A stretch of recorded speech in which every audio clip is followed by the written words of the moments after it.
I want to start off by giving all honor and glory to Yahweh, Bahashem, Yahushai, Bahashem, Rakakwadash. I want to give double honors to the elders and apostles of Great Millstone for teaching us this truth. And I want to say shalom to the brothers and sisters that are in this truth. Shalom. Shalom. All right, man, we're back with another lesson. And this one's going to be titled, A Fugitive Since Cain. Esau's on the Run. Okay?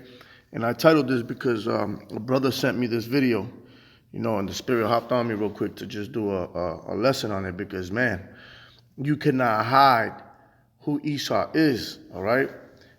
Through their character, prophecy, what these people are doing in these latter days. You know what I mean? These people are trying to hide from their judgment, okay? And we're going to see this video real quick, and we're going to get into some scriptures. And there's no denying that Cain came back as Esau. And the Lord is so poetic that you're going to see how Genesis is tied to Revelations and everything in between with this man. All right? So we're going to get into this video right now. Make sure this ain't too low. All right? And then we're going to get some scriptures on it. And Lord willing, this is edifying for y'all to see more. For the newcomers or anybody out there that still has that doubt who Esau is, because there's people out there that'll say, oh, Esau's the Arab and Esau been done away with. No, Esau's still here, okay? Esau's in power, the so-called white man, okay? And hopefully we can further prove this with this video and the scriptures.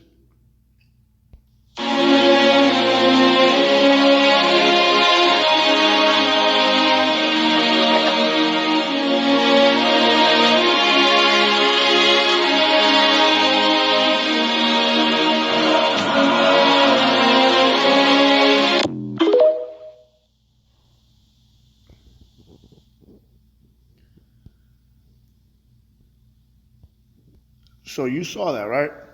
You saw that the man had a bunker inside some rocks and a woman next to him, okay?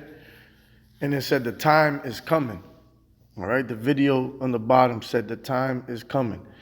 And they know in their spirit, what time is it? That destruction, that nuclear fallout, all right, that's coming. The Lord had it prepared for them since the beginning, right?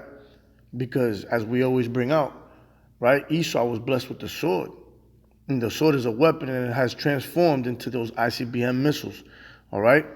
And when you look in Revelations chapter 13 and 10, it says, those that lead into captivity shall go into captivity, and those that kill with the sword must be killed with the sword. So that was all a setup from the beginning, all right?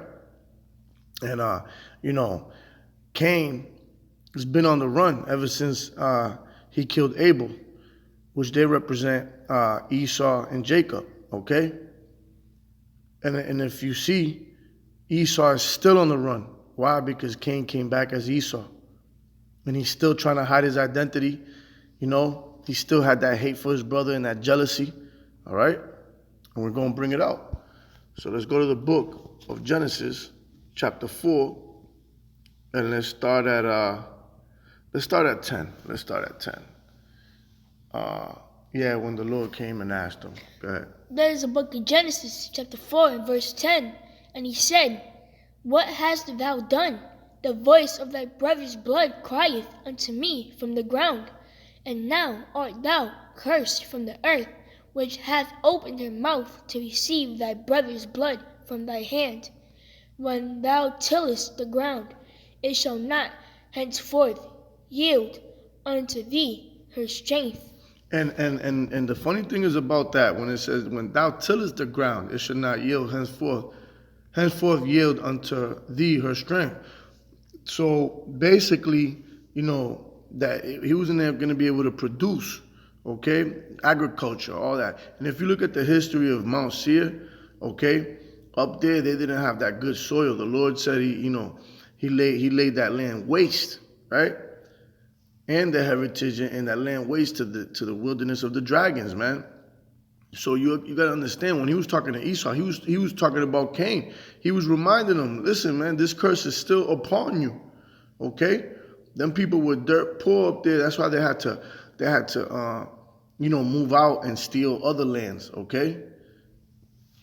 A fugitive and a vagabond shalt thou be in the earth. A fugitive and a vagabond shalt thou be in the earth. Okay, see, a fugitive. And a fugitive, that means you hiding from the law. You're hiding from the law, okay? And when we look at those men and that woman, and there's plenty more that are doing those bunkers like that, okay? They're trying to hide from the law. And who's the law? Yahweh B'Shem Yahushai, okay? Because this is the book of the law, all right? And what he do? He murdered his brother. Just like Esau put his hands on his brother, the so-called blacks, Hispanics, and Native Americans, all right? So he became a fugitive and a vagabond, all right, on the earth, okay, since Cain. You see? A fugitive ain't just somebody on the run, all right? You ain't on the run because, you're not called a fugitive because some street nigga is looking for you and you hiding. Nah, you're a fugitive because you're hiding from the law, right? And Cain said unto the Lord, my punishment is greater than I can bear. You see, that's the typical white man, always crying about something. They never want to be accountable for anything they do, okay? They never want to be accountable for anything that they do. Behold, thou hast driven me out this day from the face of the earth, and from thy face shall I be hid. And from thy face shall I be hid. Now remember, okay? Remember that I'm telling you right now, okay? Because we're in the book of Genesis. So he said, and from thy face shall I be hid. Now, understand that I'm quoting this a few times because it's going to play a key role. Because this is Cain. But this is going to play a key role of what is said in Revelations, okay? So once again it says, and from thy face shall I be hid. And I shall be a fugitive and a vagabond in the earth. And it shall come to pass that every one that findeth me shall slay me. And that's going to be another key thing in this lesson where it says, and it shall come to pass, okay? It didn't say there. It did not say there, right? Because obviously the Lord said he's not going to let nobody touch him, right? That was for a future prophecy. He said he was not going to let nobody touch him, okay? And he marked them, all right? So, but it says that everyone that findeth me shall slay me. We're going to see how that turns into a future prophecy after, okay? So he should hide his face, right, from the Lord, from Yahweh, right? And it shall come to pass that everyone that findeth him shall slay him, right? So we're gonna go first. We're gonna get Revelations. All right? Let's go get Revelations chapter 6 and start at 15. There is a book of Revelation, chapter 6 and verse 15. And the kings of the earth, and the great men, and the rich men. See? And who's that? That's them. Esau, the so-called white man. They're the ones right now with all the resources. They're the ones who control everything. They're the rich, okay? Of the earth, right? Not of the heavens, of the earth. And the chief captains, and the mighty men, and every bondman, and every free man hid themselves. Hid themselves in where? In the dens, and in the rocks of the mountains. You see that? So at the end of the book, right, it's telling you that these people are hiding themselves in the dens and in the rocks of the mountains. What was that man opening up? A rock that had a bunker inside of it, okay? You see what I'm saying? Let's go. And said to the mountains and rocks, fall on us, and hide us from the face of him that sitteth on the throne. Did not Cain say, I shall hide my face from you, and my face shall be hid from you? You see? And who was talking to him? Yahweh, right? You see how this ties all this from the beginning to the end.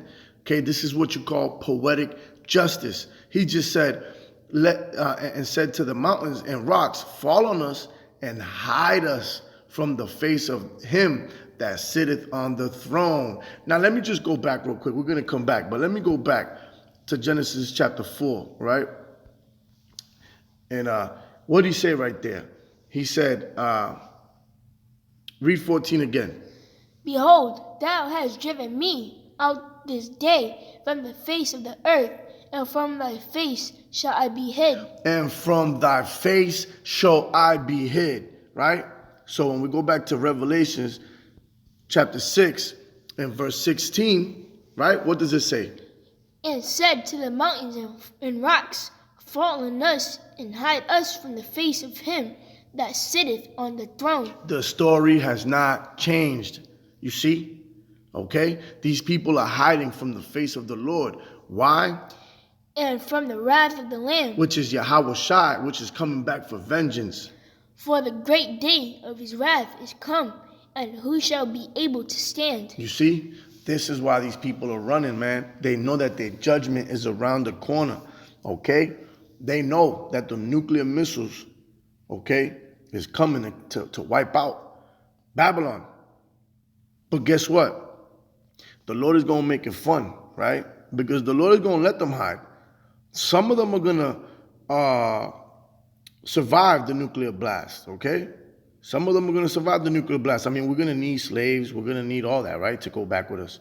So, yeah, a lot of them is going to get taken, right? But there's also another part, right? And there's a reason why the Lord is going to allow them to go into bunkers and survive the nuclear blast, right? Let's go to the book of Jeremiah, chapter 16 and verse 16. There is the book of Jeremiah, chapter 16 and verse 16.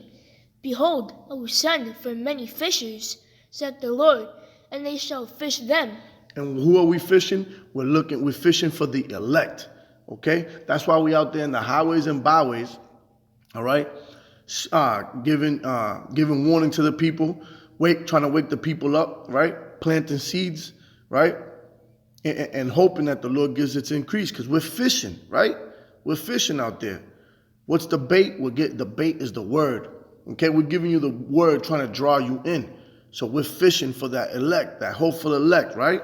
And after will I send for many hunters. And after Salakia, and after will I send for many hunters. And they shall hunt them from every mountain. From where? From every mountain. And they shall hunt them from every mountain. And from every hill, and out of the holes of the rocks. And out of the holes from the rocks, man. That video right there, okay? You cannot make this up. That was literally a hole inside of a rock, on a mountain, on a hill. The Lord says he's going to send hunters to hunt them out from every mountain and from every hill and from every hole of the rocks. You can't make this up. The things that we are seeing, Israel, is a beautiful thing. This is a new song. We should be rejoicing, man. We should be singing loud, okay? The fall of Babylon is near, and the Spirit is upon these Edomites to go run, okay? These people are sorely afraid, okay? Their pride is being brought down low. They understand that Babylon is about to be destroyed, and they are hiding. But the mighty hunters that the Lord is going to raise is going to send to go get them, okay? And that's going to be that 144, right? That hopeful elect, right? And Lord willing, hey, Lord willing, me and my son are part of that. Lord willing, okay? For everything they have put us through in this lifetime and in the lifetime before that and before that, all right? But you got to understand, you cannot make these things up. They're doing these things because it just said the time has come. Okay? So you got to understand, Israel, we in the fourth quarter. All right? We're right here with a few seconds left, man. This is where everything's being drawn up for that buzzer beater. There ain't no time for no games, man. You got to repent, okay? You don't want to fall with your enemy. Look at what they're doing. The hammer of the earth is getting ready to hide and run. When have you ever seen America preparing for such things? All right? So understand, man, them hunters, man. You see, Cain had to hide himself from the face of the Lord. And Esau, okay? Which is Cain, is doing the same thing. That's how you tie them both, man. The same spirit came back, okay? That same spirit with the same judgment, okay? That fugitive, that vagabond, that man that's on the run, right? That's why it's his title, The Fugitive Since Cain, Esau's on the run. All right? So we're going to get a few more scriptures and close this out. There's the book. We're going to go back to Jeremiah, chapter 49 and verse 10. There's the book of Jeremiah, chapter 49 and verse 10. But I have made Esau bare. I have uncovered his secret places. He's been uncovered because the prophets, right?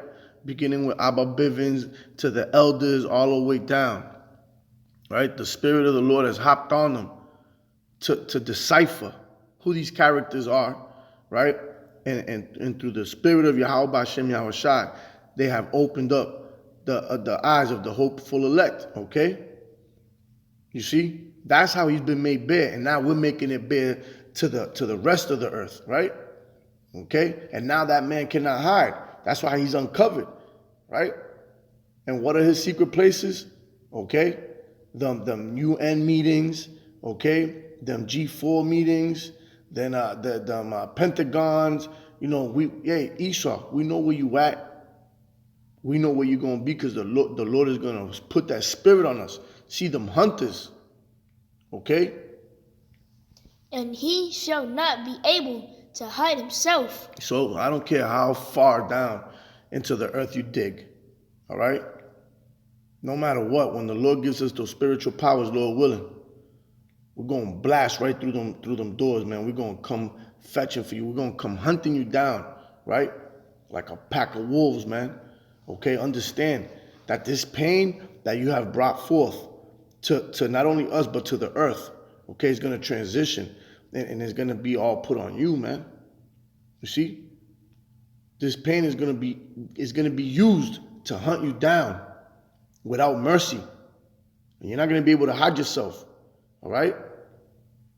The law's coming back with a warrant, okay? And he's going to send his hunters to hunt you down. His seed is spoiled, and his brethren, and his neighbors, and he is not. And why did it just mention, right, all boys, all males, his seed, right? Because at the end of the day, when everything is said and done, you're not going to exist anymore, okay? All right? After you get tormented, after you get put into slavery, after you finish fulfilling all those prophecies, you're going to cease to exist, okay? That's why his seed is spoiled, and his brethren and his neighbors, and he is not. All right? And we're going to back that up with one more scripture before we close out, which is one of my favorites. We're going to go to Obadiah, chapter 1 and verse 10. There is a book of Obadiah, chapter 1 and verse 10. For thy violence against thy brother Jacob, shame shall cover thee, and thou shalt be cut off forever. You see? And who was Jacob's brother? Esau. All right? Shame shall cover thee, and thou shalt be cut off forever. That's why it says, and he shall be not. Right? He shall come to naught. So, Cain began as a fugitive, and he's still a fugitive, because he came back as Esau. Same spirit, different vessel. Right? So, a fugitive since Cain, Esau's on the run. We in the fourth quarter, Israel. It's time to repent if you haven't. And if you have, keep examining yourself.